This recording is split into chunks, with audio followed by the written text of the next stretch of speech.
Malar's kitchen பார்க்கும் உங்கள் அனைவருக்கும் என்னுடைய அன்பான வணக்கம். இன்றைக்கி ரொம்ப சூப்பராக நல்ல ஸ்பைஸியாக எப்படி இறால் கிரேவி செய்யலாம் அப்படின்னு தான் நம்ம பார்க்க போகிறோம். இந்த இறால் கிரேவி சாதம், சப்பாத்தி, பூரி இது எல்லாத்துக்குமே ரொம்ப சூப்பராக பர்ஃபெக்டாக இருக்கும். செய்கிறது ரொம்ப ஈஸி தான். ஸோ வாங்க இந்த சூப்பரான இறால் கிரேவியை நம்ம எப்படி செய்யுதுன்னு பார்க்கலாம். இறால் கிரேவி பண்ணுறதுக்கு முதல்ல ஸ்டவ் ஆன் பண்ணி கடாய் வச்சுக்கலாம்.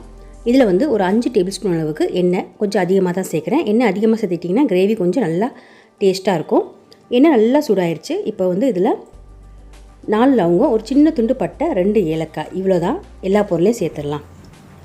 சேர்த்து வாசனை வந்த பின்னாடி 1 டீஸ்பூன் சீரகம் சேர்த்துக்கலாம். அதே மாதிரி 1 டீஸ்பூன் சோம்பு சேர்த்துக்கலாம்.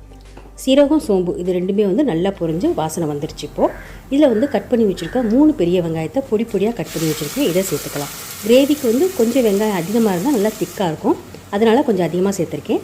இது கூடவே கொஞ்சம் கருவேப்பிலை இலைகளையும் சேர்த்துட்டு வெங்காயத்தை நல்லா வதக்கி விட்டுக்கலாம். இது நல்லா வதங்கி கண்ணாடி பதம் வர வரைக்கும் இதை வதக்கிக்கலாம்.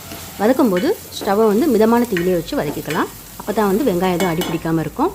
இப்போ பாருங்கள், நல்லா கலர் மாதிரி வெங்காயம் வதங்கிடுச்சு.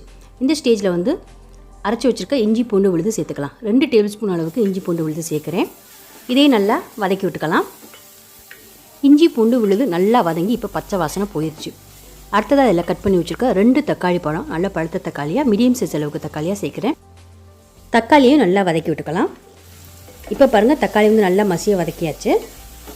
இப்போ இதில் எல்லா மசாலா பொடியும் நம்ம சேர்த்துக்கலாம். காரத்துக்கு 2 டீஸ்பூன் அளவுக்கு மிளகாய்த்தூள் சேர்க்குறேன். நீங்கள் உங்கள் காரத்துக்கு ஏற்றாப்புல சேர்த்துக்குங்க. அப்புறம் மல்லிப்பொடி 3 டீஸ்பூன் சேர்க்குறேன். மஞ்சள் தூள் 1/2 டீஸ்பூன் சேர்த்துட்டு எல்லாத்தையும் நல்லா மிக்ஸ் பண்ணி விட்டுறலாம். மிளகாய்த்தூள், மல்லித்தூள் இதோடைய பச்சை வாசனைலாம் போகணும்.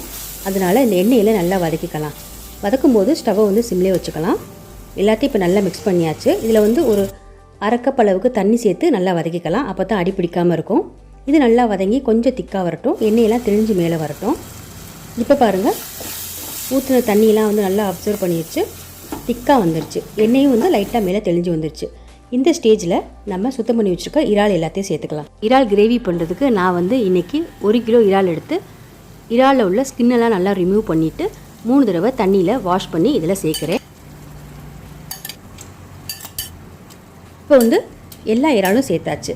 இப்போ இதுக்கு தேவையான அளவு உப்பு சேர்த்துக்கலாம். உப்பு சேர்த்தாச்சு. இப்போ எல்லாத்தையும் நல்லா மிக்ஸ் பண்ணி விட்டுறலாம். இப்போ இறாலை வேக வைக்கிறதுக்கு தண்ணி சேர்த்துக்கலாம். நான் மெஷர்மெண்ட் கப்பில் 1/2 கப் அளவுக்கு தண்ணி சேர்க்குறேன். எல்லாத்தையும் மிக்ஸ் பண்ணிவிட்டு இது கூடவே கொஞ்சமாக கட் பண்ணி வச்சுருக்க கொத்தமல்லி இலைகளையும் சேர்த்துட்டு இதை மூடி வச்சு ஒரு 5 நிமிஷம் கொதிக்க விட்டுறலாம். 5 நிமிஷம் இறாலை வேக வச்சிடலாம். இப்போ 5 நிமிஷம் கழித்து மூடி திறந்து பார்க்கலாம். இறாலில் இருக்க தண்ணியெலாம் நல்லா ரிலீஸ் ஆகிருக்கு. கிரேவி ரொம்ப அதிகமாக இருக்குது. இப்போ இருக்கிற தண்ணியெலாம் நம்ம வற்ற விட்டுறலாம். அதனால் மூடி எதுவும் போட வேணாம். மூடி வைக்காமல் இறாலில் உள்ள கிரேவிலாம் நல்லா திக்காக வரட்டும், எண்ணெயெல்லாம் நல்லா தெளிஞ்சு வரட்டும். அது வரைக்கும் ஒரு 5 நிமிஷம் இதை சிம்லே வச்சு கொதிக்க விட்டுறலாம். இப்போ பாருங்கள், இறால் கிரேவி நல்லா திக்காக வந்துருச்சு, எண்ணெயெல்லாம் நல்லா தெளிஞ்சு வந்துருச்சு. சூப்பராக இறால் கிரேவி ரெடி ஆயிடுச்சு. இந்த இறால் கிரேவி சாதம், சப்பாத்தி, பூரி, இட்லி, தோசை இது எல்லாத்துக்குமே ரொம்ப சூப்பராக இருக்கும். நீங்களும் இந்த சூப்பரான இறால் கிரேவியை வீட்டில் ட்ரை பண்ணி பார்த்துட்டு எப்படி இருந்துச்சுன்னு கமெண்ட்ஸை சொல்லுங்கள். கடைசியாக ஸ்டவ்வை ஆஃப் பண்ணுறதுக்கு முன்னாடி 1 டேபிள் ஸ்பூன் அளவுக்கு கஸ்தூரி மெத்தி சேர்த்துக்கிறேன். நீங்கள் கஸ்தூரி மெத்தி சேர்த்துக்கலன்னா கொத்தமல்லி இலைகள் மட்டும் சேர்த்துக்குங்க. அதுவும் ரொம்ப சூப்பராக நல்லா வாசனையாக இருக்கும். சேர்த்துட்டு எல்லாத்தையும் மிக்ஸ் பண்ணிவிட்டு ஸ்டவ்வை ஆஃப் பண்ணிடலாம். இந்த வீடியோ உங்களுக்கு பிடிச்சிருந்துச்சுன்னா வீடியோ கீழே லைக் பண்ணுங்கள், ஷேர் பண்ணுங்கள். அப்புறம் இது வரைக்கும் நீங்கள் மலர்ஸ் கிச்சனுக்கு சப்ஸ்கிரைப் பண்ணலன்னா மறந்துடாமல் சப்ஸ்கிரைப் பண்ணிடுங்க. கூடவே பக்கத்தில் இருக்க பெல் பட்டனை ப்ரெஸ் பண்ணிடுங்க. அப்போ தான் நான் போடக்கூடிய வீடியோஸ் எல்லாமே நீங்கள் உடனுக்குடன் பார்க்கலாம். மீண்டும் பார்க்கலாம். நன்றி, வணக்கம்.